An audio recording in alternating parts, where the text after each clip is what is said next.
कहानी की शुरुआत में हमें एक डीमन किंग के बारे में बताया जाता है जिसके पास बहुत ज्यादा पावर्स एंड वेल्थ थी। साथ में उसके 4 जनरल्स भी थे जिनमें से एक एशियल नाम का बंदा भी था जो उस डीमन किंग का सबसे ज्यादा लॉयल जनरल था। उन लोगों का सपना था पूरे दुनिया को जीतने का, जिसके लिए वो लोग वार कर देते हैं नॉर्थ साउथ ईस्ट और वेस्ट के खिलाफ। बट इन डीमन से बाकी लोगों को बचाने के लिए एक हीरो आता है जो डीमन किंग को इतना गंदा हरा देता है कि वो अपने वर्ल्ड को छोड़ देता है, ये बोल के कि वो वापस आएगा और पावर्स के साथ और दुनिया को जीत लेगा, ये बोल के वो वहां से चला जाता है। और जो एशियल होता है वो उसको वहां पे फॉलो करता है, जिसके बाद ये दोनों ह्यूमन वर्ल्ड में आ जाते हैं। और पहले तो इन्हें कुछ समझ नहीं आ रहा होता कि ये बॉडी साइज इतने छोटे कैसे हो गए, बट फिर ये लोग खुद समझते हैं कि ये गलत वर्ल्ड में आ गए हैं और एक अपार्टमेंट रेंट करते हैं पैसे के लिए। डीमन किंग एक फूड रेस्टोरेंट में काम करता है और एशियल एक लाइब्रेरी में।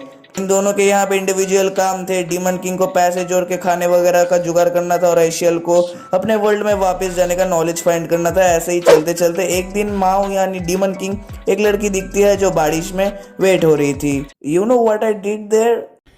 Yeah, boy. जिस वजह से वो उसको अम्ब्रेला देकर अपने काम पे चले जाता है। उसकी बॉस उसको कोई काम के लिए बुलाती है और माओ को लगता है कि आज तो वो गया, बट जो उसकी बॉस होती है वो उसको प्रमोशन दे देती है जिससे वो बहुत खुश हो जाता है। और जब वो अपना काम खत्म करके घर जा रहा होता है तब उसको वही लड़की दिखती है जिसको उसने अम्ब्रेला दिया था। वो माओ को देखती है और कहती है कि क्या एक डीमन किंग को रेस्टोरेंट में काम करना शोभा देता है। तभी माओ समझ जाता है कि ये लेडी इमिलिया है जो कि माओ के दूसरे वर्ल्ड की जनरल है। इमिलिया माओ को ऐसे हालत में देखकर गुस्से से उस पर नाइफ से हमला करने वाली होती है। तभी उन दोनों को पुलिसमैन अरेस्ट कर देता है। उसको ये दोनों लवर्स लगता है, जिसपे इमिलिया उस पर चिल्लाते हुए बोलती है कि ग्रेट डीमन लॉर्ड की मैं लवर कैसे हो सकती हूँ, बट फिर भी पुलिसमैन उन्हें छोड़ देता है। रात के समय इमिलिया फिर से माओ को घर आके चेक करती है कि क्या ये दोनों क्या हरकतें कर रहे हैं। माओ इमिलिया से बोलता है कि तुम यहाँ पे आई कैसे, तो इमिलिया बोलती है कि वो और ओल्बा साथ में पोर्टल से इस वर्ल्ड की तरफ आए थे, लेकिन वो स्लो था एंड पोर्टल के गेट क्लोज होने से पहले आ नहीं पाया। ऐसे ही कुछ दिन तक इमिलिया उन लोगों को डेली देखने आती रहती है। और एक दिन जब माओ साइकिल से जा रहा होता है वो उसको रोक के कहती है कि मैं तुम्हें कुछ दिन से देख रही हूँ एंड तुम कुछ हरकतें कर नहीं रहे हो, बट मैं तुम्हें अपनी नजरों से जाने नहीं दूंगी। बट तभी उन पर कुछ फायरिंग्स होने लगती है जिस वजह से माओ इमिलिया के ऊपर गिर जाता है एंड वो शूटिंग्स की वजह से वहां से जल्दी ही भागने लगते हैं और घर की तरफ पहुंचते हैं, जहाँ इमिलिया माओ से रिक्वेस्ट करती है कि क्या वो उसके घर एक रात के लिए सो सकती है क्योंकि वो अपना वॉलेट भागते हुए गिरा चुकी है। अगले दिन जब इमिलिया अपने कॉल सेंटर वाले जॉब में काम कर रही थी तब उसको एक बंदे का कॉल आता है जो कि उनकी तरह ही आउट ऑफ दिस वर्ल्ड था।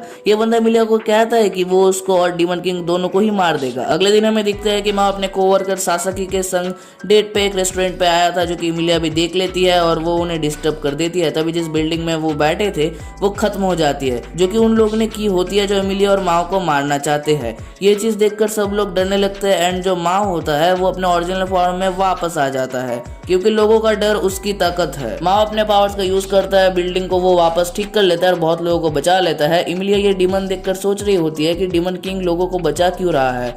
एंड देन उसको खुद का एक फ्लैशबैक याद आता है जहां उसके फादर को डीमन किंग से लैंड को बचाने के लिए बोला गया था, बट फिर उनका लैंड फायर में खत्म हो गया एंड उसके फादर वापस नहीं आ पाए। तभी जिसके बाद लैंड का ओनर उसको बना दिया। तभी वहां पर एशिया आता है और माओ से एपोलॉजी करता है कि वो बिल्डिंग जब गिर रही थी तब वो भाग गया एंड डीमन किंग की मदद नहीं कर पाया, but demon king forgives him.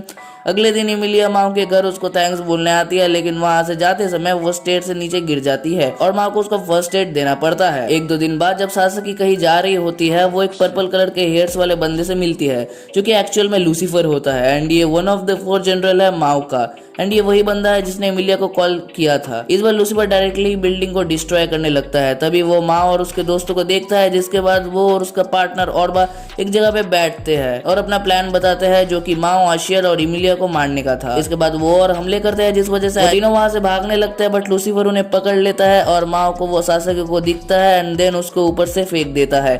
इस बीच वो डीमन किंग को भी एक दो अटैक्स मार देता है और फिर बहुत सारी बिल्डिंग्स को डिस्ट्रॉय करने लगता है और बहुत सारे लोग ये देखकर चिल्लाना शुरू कर देते हैं, जिससे डीमन किंग को तो पावर्स वापस मिल जाती है, साथ ही में आई डोंट नो कैसे बट आशिया और इमिलिया को भी पावर वापस मिल जाती है। ये तीनों दिन लूसीफर से लड़ते हैं और उसको हरा देते हैं एंड अब लूसीफर पावरलेस भी हो गया था। इसके बाद माओ अपने पावर से सब चीजों चीजों को नॉर्मल कर देता है और अपने नॉर्मल सेल्फ में वापस आ जाता है। इस दुनिया में ये सब हो ही रहा था, तभी हम लोग को दूसरे दुनिया का सीन दिखता है जहाँ सब लोग डीमन किंग और उसके जनरल्स की बात कर रहे थे और वो सबसे ज्यादा दुखी इमिलिया के लिए थे क्योंकि उसको डीमन किंग मारना था, ना कि उससे दोस्ती करनी थी।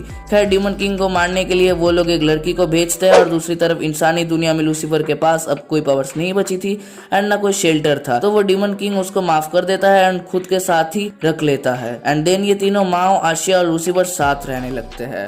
सो यार दिस इज इट। हाँ मुझे पता है कि ये एनिमे अभी खत्म नहीं हुआ है, इसके और भी पार्ट्स निकलेंगे, तो ये पार्ट 1 है। अगर आपको पार्ट 2 भी चाहिए तो इस वीडियो को लाइक करिए एंड सब्सक्राइब जरूर करना और कमेंट करना कि आपको नेक्स्ट पार्ट चाहिए, और मुझे माफ करना क्योंकि मैं बहुत दिनों से नहीं था। Thanks for watching.